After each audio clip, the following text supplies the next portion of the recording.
Welcome back to the deep dive. Today, we are shifting our focus away from the distant signals of the world, the light and the sound, and we are getting right up close and personal. Very personal. We're talking about the senses that require, well, actual physical contact. We're talking about what you've called chemical consciousness. That's a fantastic way to frame it, chemical consciousness. Because usually when we talk about sensory physiology, our minds immediately jump to vision or hearing. And physically speaking, those are senses of detection at a distance. Right.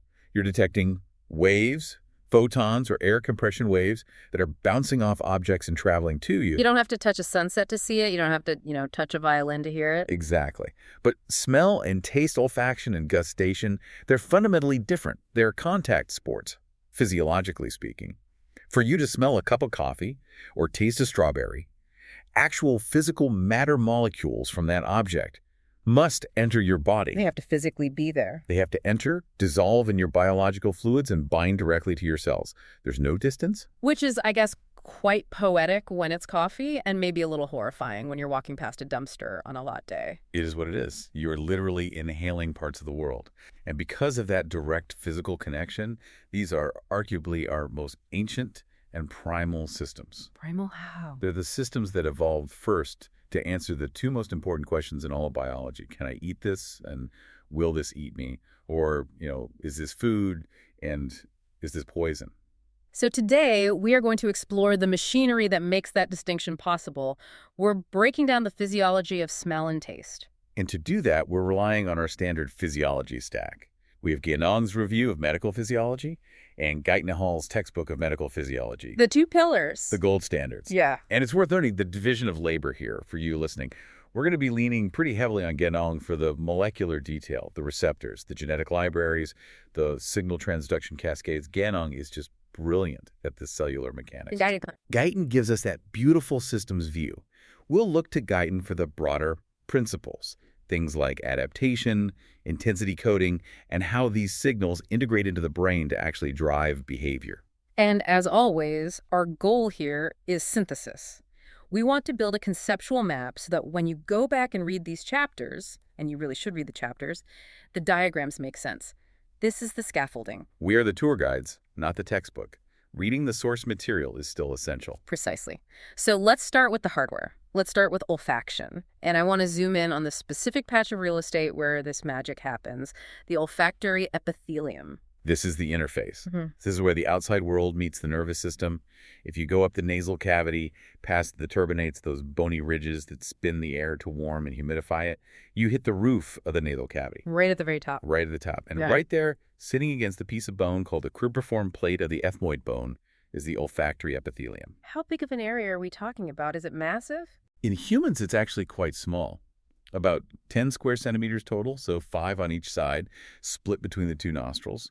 In a dog, it's huge, but for us, it's about the size of a couple of postage stamps. It's this yellowish, pigmented patch of tissue. And it's not just a single layer of skin, right? It's a complex tissue with 3 specific cell types. That's right. You've got the supporting cells, which are basically the scaffolding. They're like glial cells. They hold everything together, provide metabolic support, and they secrete mucus. Okay, that's one. Then you have the basal stem cells, which are the regenerative engine, and we'll come back to those because they are physiologically unique and so important. And then the main event. And then the main event, Yeah. the olfactory sensory neurons. Now, Guénon makes a point here that I think is really critical for visualizing this. These aren't just receptors that talk to a nerve. These are the nerve. Yeah, it is the critical distinction. It's so important. In vision, you have a rod or a cone that detects light, and it talks to a bipolar cell, which then talks to a ganglion cell. There are layers of processing. A whole chain of command. A whole chain. In the nose, the detector is a primary sensory neuron. It is a bipolar neuron. Its cell body is sitting right there in the nasal lining, and it sends its own axon straight through the skull into the brain. So effectively, your brain is dangling little tendrils directly into the outside world. That is exactly what is happening, and that makes them incredibly vulnerable. Think about it. These neurons are exposed to everything. Dry air, pollutants, bacteria, viruses, everything you inhale hits these neurons directly. Which brings us back to those basal stem cells you mentioned. That has to be why they're there. It's the only way the system could work. In most of the nervous system, the rule is you get what you're born with. If a neuron dies in your cortex, it's gone for good. Right. But olfactory neurons are the infantry on the front lines. They take heavy casualties. So the body has retained this remarkable ability to regenerate them. What's the turnover rate? How often does this happen? It's roughly 30 to 60 days. So every month or two, you essentially have a completely new nose, neurologically speaking. Those basal cells divide and differentiate into brand new neurons to replace the ones that have died. That's incredible. If this didn't happen, we would all be anosmic, unable to smell by the time we were toddlers just from common colds. We absolutely would. The system would be wiped out after the first few viral infections. This is one of the very few places in the adult human nervous system where functional neurogenesis happens throughout life. That is just wild. Now let's look at the structure of that neuron itself. It projects a dendrite up to the surface of the epithelium. Right, and that dendrite ends in a little knob. From that knob, you have these cilia sprouting out tiny, hair-like projections that are non-modal. They don't wave around. And these cilia are just floating in mucus. Exactly, and the mucus is key. This is chemistry, right? You cannot smell a dry solid. If you put a rock in a completely dry nose, you wouldn't smell anything. The odorant molecules, these volatile chemicals, they have to dissolve to be detected. So the mucus is the solvent. It's the interface. And it's not just water. It's a complex secretion. It contains enzymes to break down old odorants, antibodies for immune defense, and crucially, odorant-binding proteins. Why do you need binding proteins? Well, many smell molecules are lipophilic. They are oily. They're hydrophobic. They don't like water. So these proteins act like little shuttles. They grab the oily molecules and ferry them through the watery mucus to the receptors on the cilia. Okay, so the molecule has been inhaled, it's been trapped in the mucus, and it's been ferried to the cilia. Now it has to bind to something. And this brings us to the genetics. When I read about the size of the olfactory gene family, I had to double-check the number. It's just staggering. It is the largest gene family in the entire genome. It's massive. In humans, we have something like 1,000 genes dedicated solely to coding for olfactory receptors. 1,000 genes, that's what, roughly 3% of our entire genetic code? About that, yes. 3% of our DNA is just for smelling things. Well, we don't use all of them, do we? I read that a lot are pseudogenes. That's right. We are what's called microsmatic creatures. We rely more on vision and other senses. So over the course of evolution, about 60% of those genes have become pseudogenes. They've accumulated mutations and don't work anymore. But that still leaves. It still leaves about 400 fully functional, distinct genes coding for different receptors, which is still an enormous number. Let's put that in perspective. Let's compare that to vision. In our eyes, we have color receptors, the cones. How many types of those do we have? 3, red, green, and blue. L, M, and S cones. 3 for all the colors we see, 400 for smell. That gives you an idea of the sheer chemical complexity the brain has to deal with. The world of smell is just orders of magnitude more diverse than the world of color. But here's the math problem I ran into when reading this. We have 400 receptors, but Guénon says we can discriminate at least 1 million distinct odors, and some recent estimates say it could be over 1 trillion. How do you get 1 trillion outputs from only 400 inputs? This is the brilliance of combinatorial coding. You have to stop thinking of it like a doorbell, where one button rings one specific bell. You need to think of it more like a piano. Okay, let's unpack the piano analogy. So imagine each of your 400 receptor types is a key on a piano. You press one key, you get a single note. But a smell, let's say the smell of a rose, is not a single molecule hitting a single receptor.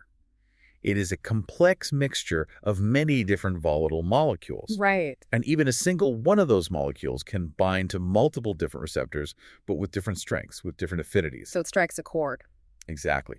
When you smell a rose, it might trigger receptor 12 very strongly, receptor 42 weakly, and receptor 105 moderately. The brain doesn't register receptor 12. It registers the chord.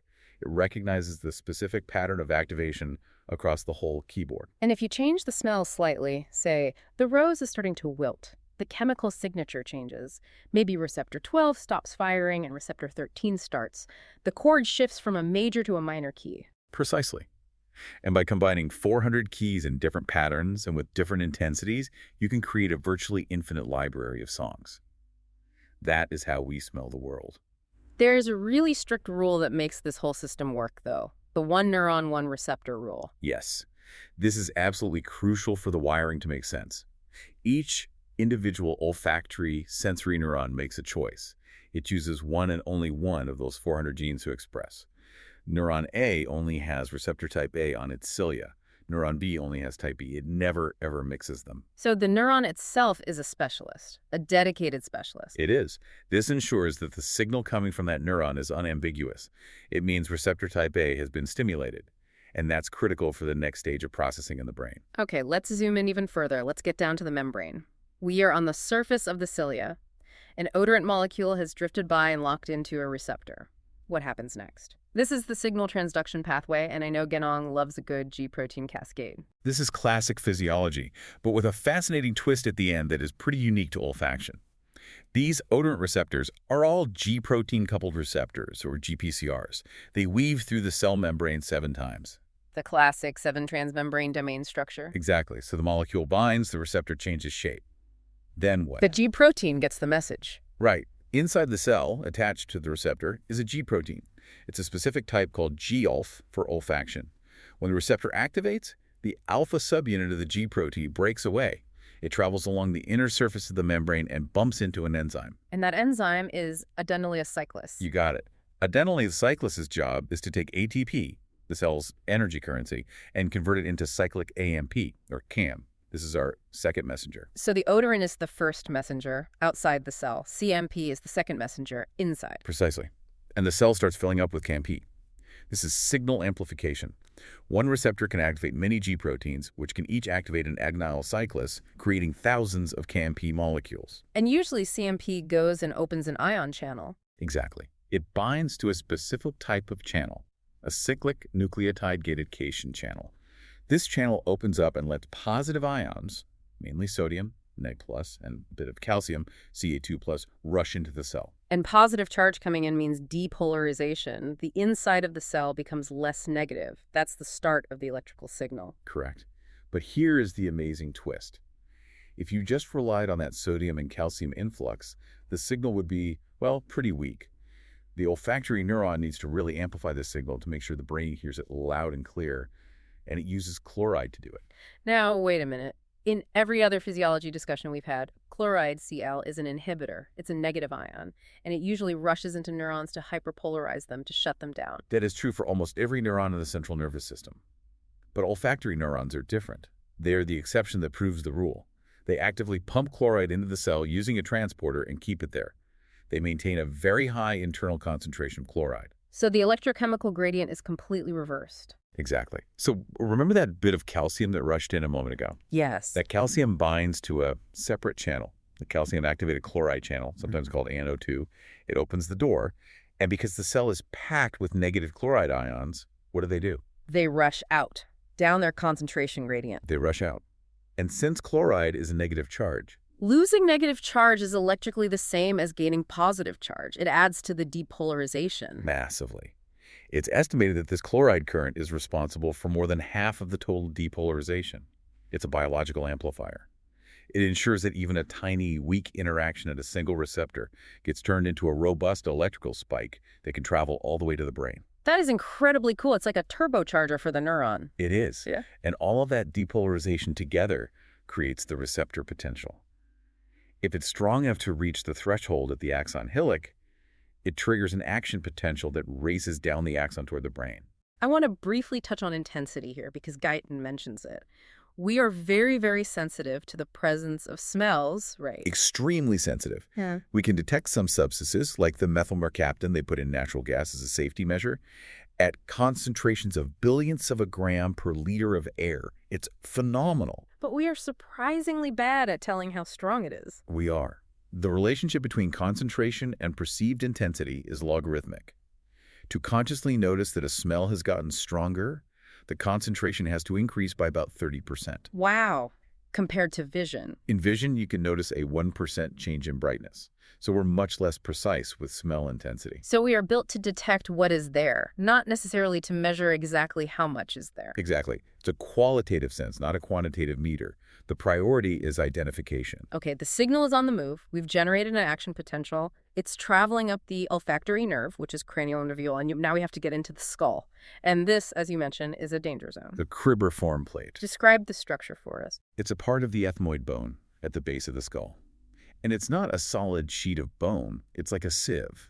It's perforated with tiny little holes, or foramina. The axons of the olfactory neurons bundle together into fascicles and thread through these holes to reach the olfactory bulb, which is part of the brain sitting right on top. And clinically, this is a major weak point. It's a huge vulnerability. If you have a head injury, a classic coup contre coup injury where the brain slams back and forth inside the skull, the brain moves, Yeah. but the bone doesn't. You can literally shear those delicate axons right off at the plate. To sever the connection completely. Completely. And the result is anosmia, total loss of smell. And because scar tissue can form over those little holes in the bone. The new neurons can't get through. Even though the neurons in the nose regenerate, their new axons can't find their way back through to the brain. So post-traumatic anosmia is often permanent. It's a really significant quality of life issue for patients. Not just that, but if you fracture the cribriform plate, you can get CSF rhinorrhea, right? Brain fluid literally leaking out of your nose. Yes, it's a direct connection. It's a serious sign of a basilar skull fracture. But let's assume the signal makes it through safely. We arrive at the olfactory bulb. This isn't just a relay station, is it? It's a processing computer. It's a major processing center. And the key functional unit here is the glomerulus. Glomerulus, it sounds like a gladiator arena. It's actually a spherical ball of tangled nerve endings. And the organization here is just beautiful. Remember the one neuron, one receptor rule? Neuron A has receptor A. Well, the rule in the bulb is this. All the thousands of neuron A's from all over the nose send their axons to the same one or two specific glomeruli. All the neuron B's converge on a different glomerulus. Joe, the bulb sorts the mail. It's the central sorting office. Precisely. It takes the spatial chaos of the nose, where all the different receptor neurons are mixed together, and it turns it into a neatly organized spatial map in the brain. If you smell lemon, a specific pattern of glomeruli lights up on the surface of the bulb like a constellation. The chemistry is translated into geography. And this is where we see some really important signal processing, too. Specifically, lateral inhibition. This is one of the most important concepts in all of sensory physiology. It happens in the retina, it happens in touch, and it happens right here in the olfactory bulb. How does it work here? Inside the bulb, we have the main output neurons, the mitral cells, and Kupfted cells. They receive the signal in the glomerulus and carry it deeper into the brain. But we also have these little inhibitory interneurons like granule cells and paraglomerular cells. And they use GABA, the inhibitory neurotransmitter. That's right. So imagine you have a very strong signal for rose coming into glomerulus A. The smell is mostly rose, but because biology is messy, there's a little bit of weak, fuzzy noise activating the neighboring glomeruli B and C. Okay. The strong signal in A excites its mitral cell, but it also excites an inhibitory granule cell. That granule cell then reaches over and shuts down the weak signals coming from the mitral cells in B and C. So it mutes the background noise to make the main signal pop. It sharpens the edges. Exactly. It enhances the contrast. It turns a fuzzy impression into a crisp perception. It's the difference between smelling a vague floral scent and smelling specifically rose. Okay, so the signal is sharpened, it's organized. Now we leave the bulb and travel down the lateral olfactory tract, and this is where the anatomy gets really unique. Because usually sensory signals, all of them, go to the thalamus first. The thalamus is the grand central station of the brain, the gatekeeper, the executive assistant. Vision, hearing, touch, taste, they all go to the thalamus to be filtered and relayed before they go to the conscious cortex. But smell. Smell bypasses the bouncer. Smell has a key to the back door. The olfactory tract projects directly to several areas of the primitive cortex. The olfactory cortex, what's that made of? It's a collection of regions, including the piriform cortex, but crucially, it projects directly to the amygdala and the entorhinal cortex. And that's huge. The amygdala is the center for emotion, fear, pleasure, aggression. And the entorhinal cortex is the main gateway to the hippocampus, which is the seat of memory formation. This is the anatomical reason why smell is so emotionally potent. Before you even have time to know what you are smelling, before your rational conscious brain has analyzed it, your amygdala has already received the signal. That's why the smell of smoke triggers an instant jolt of fear. An instant visceral reaction. Or the smell of baking bread triggers a feeling of comfort and safety. You feel it milliseconds before you can put a name to the scent. This is the famous Proustian moment, right? The Madeleine cookie dipped in tea, unlocking a flood of childhood memories. Exactly. A smell can instantly unlock a vivid emotional memory from decades ago because the wiring is direct. It doesn't have to go through the logic filter of the thalamus and the neocortex first. It hits the memory and emotion centers raw and unfiltered. Eventually, though, we do figure out what we're smelling. We can identify it. Yes. The signal does eventually get to the orbitofrontal cortex, often by relaying through a part of the thalamus at that later stage. That is where conscious discrimination and analysis happen. That's where you say, ah, that is a 1964 Merlot with notes of cherry and leather. Yeah. But the gut reaction, the emotional hit, happened long before that. That is such a profound difference. It really frames smell as a survival sense first and an analytical sense second. It's a sentinel system. Friend or foe is the Yeah. first question it answers. Let's take a quick pause here. A check-in point. We've traced the path. Molecule in the air dissolves in mucus and binds to a GPCR, triggers a CAMP cascade, amplified by a clear-eyed current, fires an action potential, sorted in glomerulus, processed by lateral inhibition, and sent directly to the emotion and memory centers of the brain. It's a beautiful, direct, and powerful system. It really is, and it makes perfect evolutionary sense, doesn't it? You need to react to the smell of a predator or a fire before you sit around analyzing its complex chemical properties. Survival demands speed, and this pathway is built for speed. There is one footnote in the outline I want to address before we move on to taste. The vomeronasal organ, the VNO, the so-called sixth sense. Ah, yes. Pheromones. We see this in nature documentaries all the time. Snakes flicking their tongues, dogs sniffing Yeah. very intently. In many mammals, the VNO is a separate accessory olfactory system. It's a little pouch in the nasal cavity designed to detect pheromones, which are non-volatile chemical signals from other members of the same species. And what do those signals do? They often bypass the conscious brain entirely. They wire straight into the hypothalamus and amygdala to drive innate stereotyped behaviors. Things like mating, aggression, maternal bonding. It tells a mouse, this female is in heat, or this male is dominant, back off. Do humans have this? Is this why perfume ads are the way they are? It's a controversial topic, structurally. Mm. You can sometimes find a remnant, a little pit in the nasal septum, but functionally, the evidence is weak. The genes for the specific VNO receptors, the TRP2 channels, are pseudogenes in humans. They're broken. And we don't have an accessory olfactory bulb to process the input. So we aren't running around like robots, driven by unconscious chemical signals. The consensus is that if we do respond to social chemical cues, it's likely through our main olfactory system, integrated with all the complexity of social context, learning, and conscious thought. We've traded that kind of chemical determinism for complex social behavior. That's probably for the best. I think so. Okay, let's pivot. Let's move down from the nose to the mouth. Gustation, taste. And the very first thing we need to do here before we go any further is clarify our terms. Because in everyday language, we use them interchangeably. But in physiology, taste and flavor are two very different things. They aren't the same. Not at all. Taste is strictly what the taste buds on your tongue and palate detect.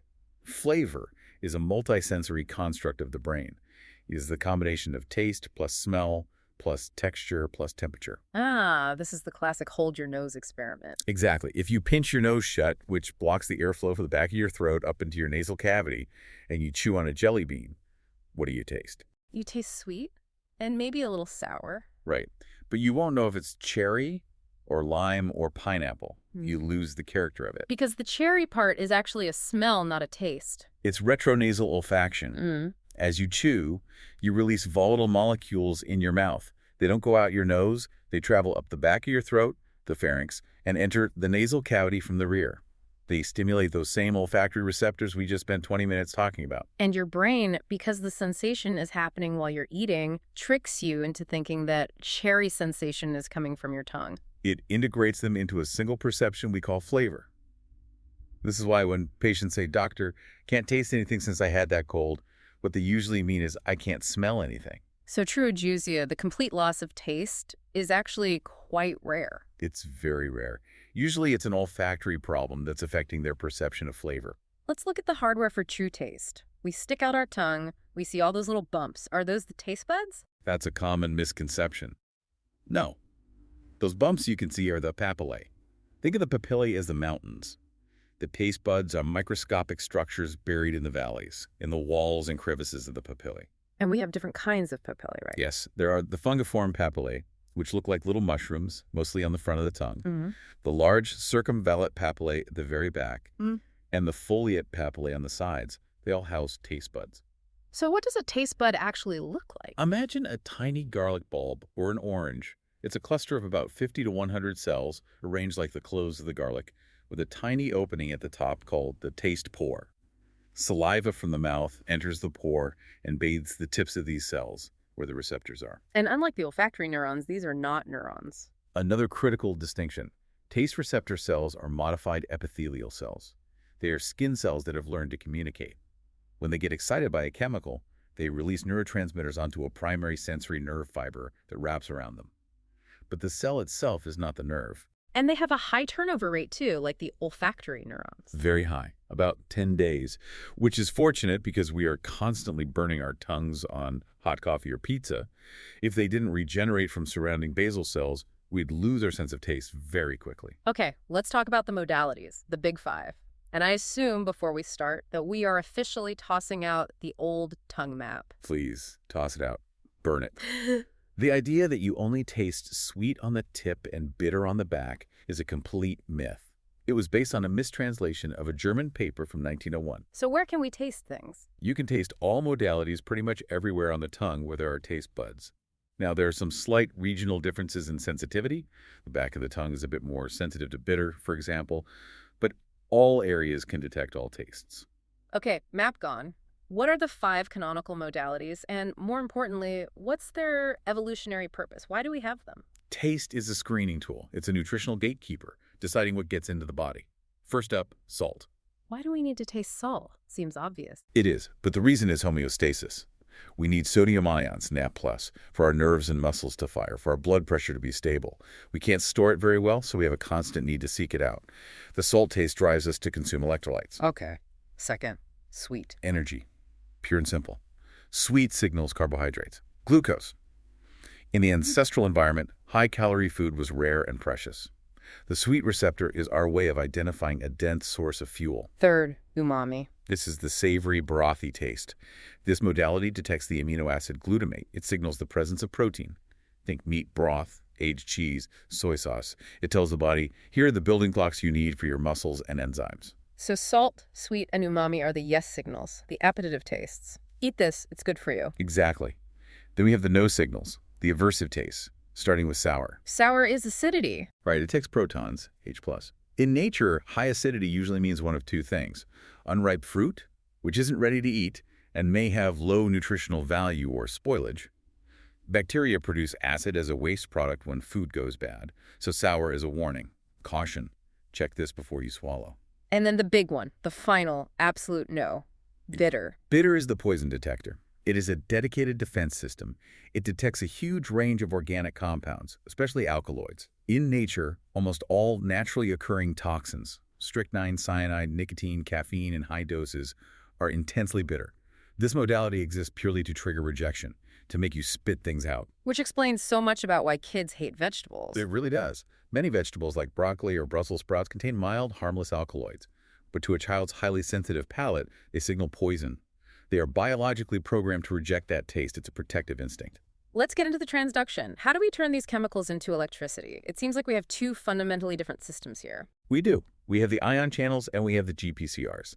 Some tastes are simple and some are complex. Let's start with the simple ones, salt and sour. Salt is probably the simplest transduction mechanism in the entire human body.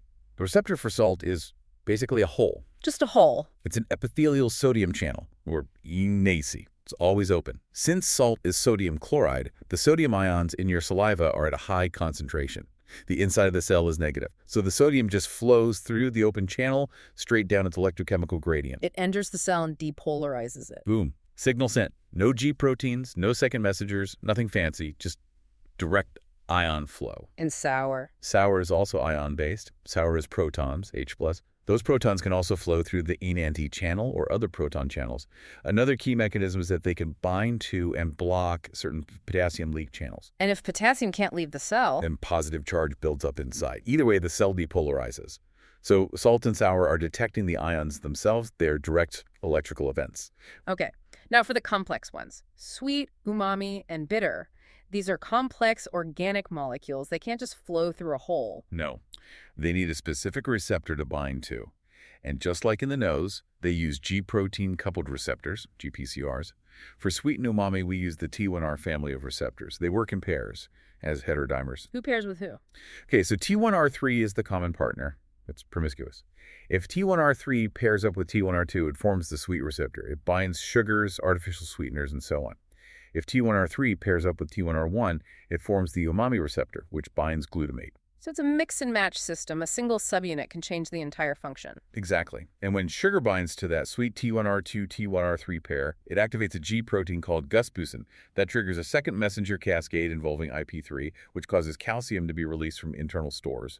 That calcium opens a channel called TRPM5, which lets sodium in, depolarizing the cell. So it's a much more elaborate chain of events than just letting sodium flow in. Much more elaborate, but also allows for more specificity and amplification. Now, I want to deep dive on bitter, because the genetics of bitter are fascinating and they tell us so much about its purpose. This is the T2R family of receptors. And unlike the T1Rs, where there are only 3, there are about 30 different genes for bitter receptors in humans. Which makes sense, right? There are thousands of different toxins in the world and they all look chemically different. We need a wide library of receptors to catch them all. Exactly. But here's the detail from Ganong that just blew my mind when I first learned it. A single bitter-sensing taste cell expresses all 30 of them on its surface. Wait, all of them at once? Yes. This is the exact opposite of the one neuron, one receptor rule in the nose. In the nose, we want to discriminate. The brain wants to know if it's rose or lilac. In the bitter system, the cell is covered in every type of alarm bell. If any of them ring, whether it's strychnine binding to T2R10 or quinine binding to T2R4, the cell fires. So the brain can't tell which bitter thing it is? The brain doesn't care. It doesn't need to know, oh, this is strychnine, how lovely. It just needs to know one thing: bad doubt. The system completely sacrifices discrimination for maximum sensitivity and coverage.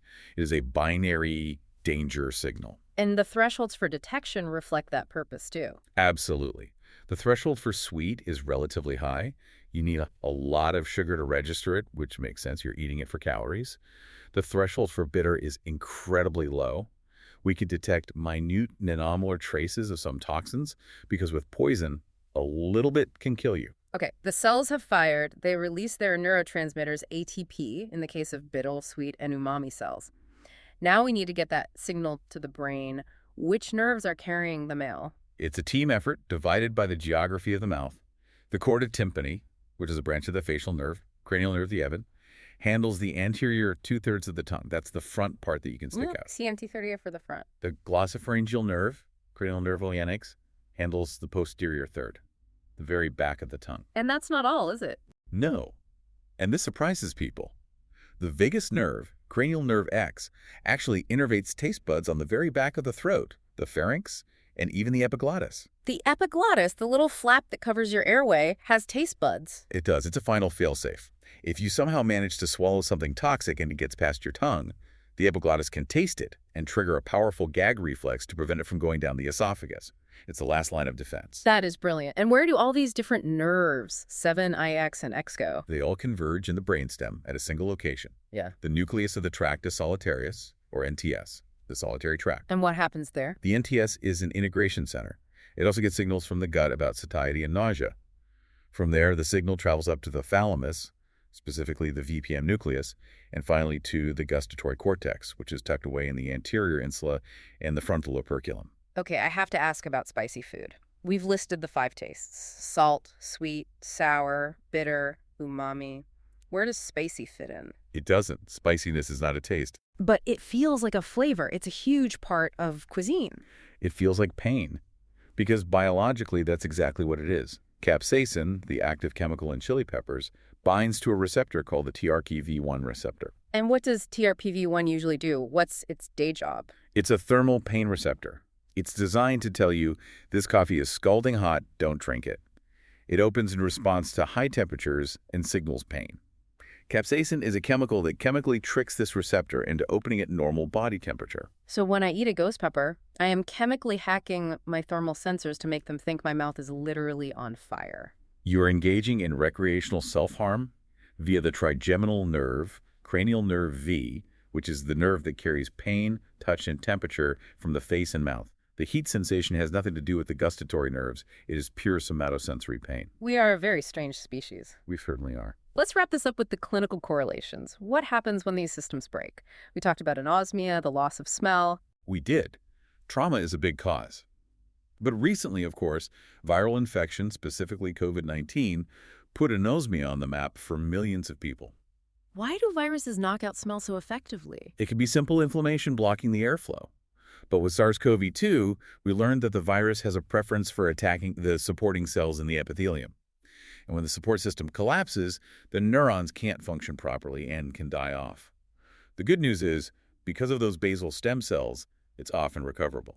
Ganong also makes a really important link to Alzheimer's disease. This is a crucial diagnostic clue for clinicians. Remember we said the olfactory nerve projects directly to the entorhinal cortex? Yes, the gateway to memory. That is often one of the very first regions to start accumulating plaques and tangles and begin to degenerate in Alzheimer's disease.